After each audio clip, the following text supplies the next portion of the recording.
Praise God. ఈరోజు దేవుడు ఇచ్చిన కృపను బట్టి దేవునికి వందనాలు చెల్లిస్తున్నాను. ఈరోజు ఇర్మియా 5వ అధ్యాయము 20వ వచనం నుండి ధ్యానిద్దాం రండి. యాకోబు వంశస్థులకు ఈ మాట తెలియచేయడి, యూదా వంశస్థులకు ఈ సమాచారము చాటించడి. కనులుండియు చూడకయు, చెవులుండియు వినకయునున్న వివేకము లేని మూడులారా ఈ మాట వినుడి. సముద్రము దాటలేకుండానట్లు దాని తరంగములెంత పొర్లినను అవి ప్రబలలేకయు, ఎంత ఘోషించినను దాని దాటలేకయు ఉండునట్లు నిత్య నిర్ణయము చేత దానికి ఇసుకను సరిహద్దుగా నియమించిన నాకు మీరు భయపడరా?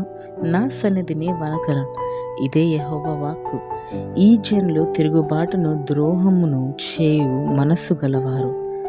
వారు తిరుగుబాటు చేయుచు తొలగిపోవచ్చున్నారు.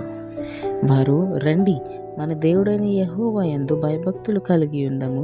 ఆయన తొలకరి వర్షమును కడవరి వర్షమును దాని కాలమున కురిపించువాడు గదా. నిర్ణయింపబడిన కోతకాలపు వారములను ఆయన మనకు రప్పించునని తమ మనసులో అనుకొనరు. మీ దోషములు వాటి క్రమమును తప్పించెను. మీకు మేలు కలుగుకుండుటకు మీ పాపములే కారణము. ఈరోజు అనేక మంది మనలోని జీవితాలు ఎలా తయారవుతున్నాయంటే, దేవుణ్ణి కాస్త కూడా పట్టించుకొని జీవితాలుగా మారిపోతున్నాయి. ఇదంతా జరగడానికి ముఖ్య కారణం ఏంటంటే, సరైన ప్రార్థనా జీవితము, సరైన వాక్య ధ్యానము లేకపోవడం వల్ల. ఈరోజు దేవుడు అంటున్నాడు, నేను సృష్టించిన ఈ సముద్రములో, మనమందరము సముద్రాన్ని చూసి ఎంత మురిసిపోతామో అదే సమయంలో అంత భయపడతాం కూడా.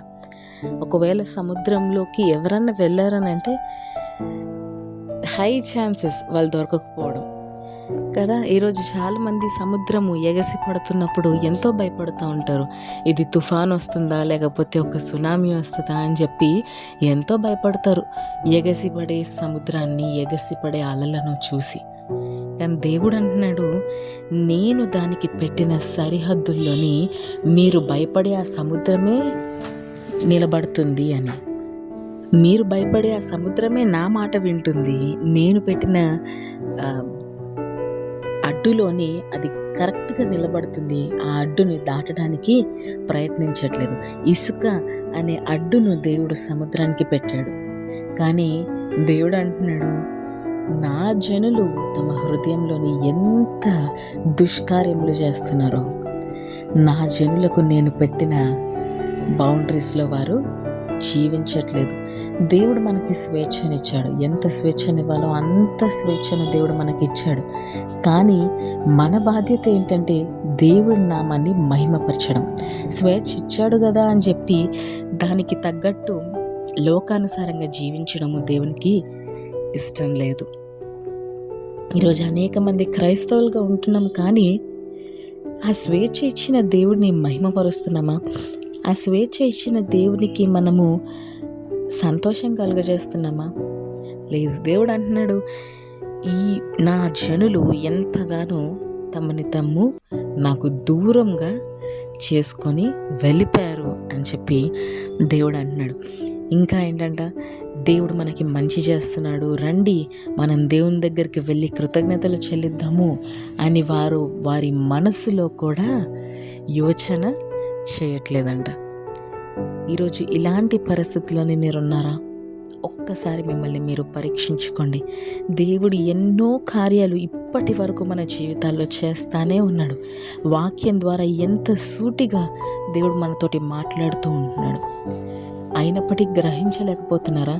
అయినా నిర్లక్ష్యత మీరు చూపిస్తున్నారా దేవునికి? లేదు. ఈ రోజు నుండి ఆ నిర్లక్ష్యతను పక్కన పెట్టి, నా దేవుడు నా జీవితంలోని ఎన్నో కార్యాలు ఇప్పటి వరకు చేశాడో ఇక మీదట చేస్తాడు. ఈ విశ్వాసంతో మనం ముందుకు వెళ్ళినట్లయితే దేవుడు మహిమపరచబడతాడు. మనల్ని సృష్టించినందుకు ఆయన సంతోషిస్తాడు. ఈరోజు మనల్ని సృష్టించిన దేవునికి సంతోషం కలిగించాలి అన్న మనస్సు ఎవరికన్నా కలిగి ఉన్నారా? నా దేవుడిని నేను మహిమపరచాలి, నా దేవుడిని నేను సంతోషపెట్టాలి. ఈ లోకంలో మనుషుల్ని కాదు నేను సంతోషపెట్టాల్సింది, నా దేవుడిని నేను సంతోషపెట్టాలి.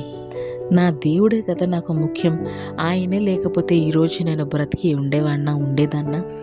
ఇది పరీక్షించుకోండి. దేవుడు ఎంత బాధపడితే ఈ మాటలు ఈ జీవ గ్రంథంలోని, ఈ బైబిల్లోని లిఖింపజేసి ఉంటాడు. మన ఒక కార్యాలను ఆయన చూస్తున్నాడు. ప్రతి నిత్యము ఆయన మనల్ని గమనించే దేవుడు, మనల్ని ఎంతగానో ఆయన ప్రేమిస్తున్నాడు. అదేవిధంగా మనము తప్పు చేసినట్లయితే ఆయన గద్దిస్తాడు, మరీ వినకపోతే ఆయన శిక్షిస్తాడు. జాగ్రత్త. ఈ వాక్యంలోని దేవుడు అంటాడు, ఈ యాకోబు వంశస్థులు, నేను ఏర్పరచుకున్న నా జనులు నాకు వ్యతిరేకంగా వెళ్ళిపోయి ఉన్నారు, నేను వారి మీదకి కీడు తెప్పిస్తాను అని చెప్పి దేవుడే చెప్తున్నాడు. ఎవరో చెప్పడం కాదు, దేవుడు తానంతట తానే చెప్తున్నాడు, నేను కీడును తప్పిస్తాను వాళ్ళ మీదకి. ఎందుకంటే వారు నేను ఏర్పరిచిన నియమాలను ఏ మాత్రము పాటించట్లేదు.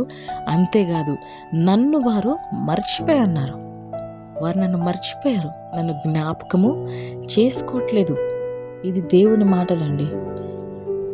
ఈరోజు మీరు దేవుని జ్ఞాపకం చేసుకుంటున్నారా? క్రైస్తవులు అని పిలువబడుతున్న దేవునికి దూరంగా వెళ్ళి మీరు నిలబడ్డారా? దేవునికి దూరంగా వెళ్ళిపోయి మీ కార్యాలలోని మీరు జీవిస్తున్నారా? ఒక్కసారి పరీక్షించుకోండి.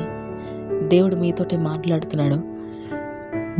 మిమ్మల్ని మీరు దేవునికి దూరంగా చేసుకోకండి. దేవునికి దూరం అవ్వడం వల్ల మీరు సాధించేది ఏమీ లేదు. కానీ దేవునికి దగ్గరగా, దేవునికి సన్నిహితంగా మీరు జీవించండి. దేవుడు ఖచ్చితంగా మీ పక్షాన నిలబడతాడు.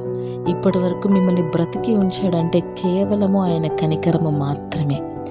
గ్రహించండి, ఎంతమంది ఈ దినము చనిపోలేదు, ఎంతమంది ఇప్పటి వరకు చనిపోలేదు. మీలోని నాలోని ఏ ఒక్క గొప్పతనం ఉందని దేవుడు మనల్ని ఇంతకాలము కాపాడాడు? ఏమీ లేదు, కానీ ఆయన కృప మాత్రమే. ఈరోజు ఇంత కృప చూపిన దేవునికి మనము కృతజ్ఞతలు చెల్లించే బద్దులమై ఉన్నాము. ఖచ్చితంగా దేవునికి కృతజ్ఞతలు చెల్లించాలి. ఇది మన బాధ్యత. ఎందుకంటే మనము కోరుకోలేదు, మనము ఆశించలేదు, కానీ దేవుడు మనల్ని బ్రతికించాడు. బ్రతుకునిచ్చిన దేవునికి, జీవమునిచ్చిన దేవునికి, సృష్టించిన దేవునికి మనము కన్నీళ్లు మిగుల్చుదామా, లేకపోతే సంతోషము మిగుల్చుదామా? ఆలోచించండి.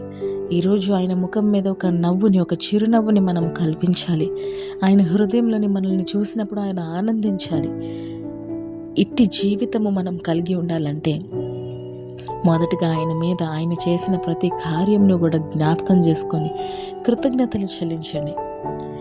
దేవుడు ఏ హృదయాన్ని అంతగా పట్టించుకోడంట, కానీ ఎక్కడైతే విరిగి నలిగిన హృదయము, కృతజ్ఞత హృదయము ఉంటుందో ఆ హృదయాన్ని దేవుడు ఎప్పుడు కూడా అలక్ష్యం చేయడంట, అంటే విసర్జించడంట.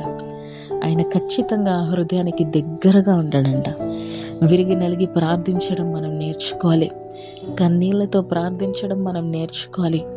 ఆయన చేసిన ప్రతి దానికి కృతజ్ఞతలు చెల్లించడము మనం నేర్చుకోవాలి. అది ఒక్కరోజు కాదు, వారంలో ఒక రోజు, నెలలో ఒక రోజు, సంవత్సరంలో ఒక రోజు కాదు, కానీ ప్రతి దినము కన్నీళ్లతో ఆయన పాదాలు కడగడం మనం నేర్చుకోవాలి. ఇది దేవునికి సంతోషం కలిగించే వ్యక్తిత్వం. ఈరోజు దేవుని సన్నిధిలోని నిలబడి, దేవా, నేను నీ వైపే నేను చూస్తాను ప్రభా, నువ్వే నాకు ఆధారము, నాకు ఏదైనా ప్రభ చేయగలిగిన దేవుడవు నువ్వే, కాబట్టి నేను నీ వైపే చూస్తున్నానయ్యా. ఏదో చేస్తావని కాదు, కానీ ఇప్పటి వరకు చేసిన ప్రతి దానికై కృతజ్ఞతలు చెల్లించడానికే నీ వద్దకు నేను వచ్చాను ప్రభా అని చెప్పి దేవుని మహిమపరచండి. ఈ చిన్న మెసేజ్ మీకు ఆశీర్వాదకరంగా ఉన్నట్లయితే మీ ఫ్రెండ్స్ తోటి, ఫ్యామిలీస్ తోటి షేర్ చేసుకోండి. Thank you. Praise the lord. Shalom.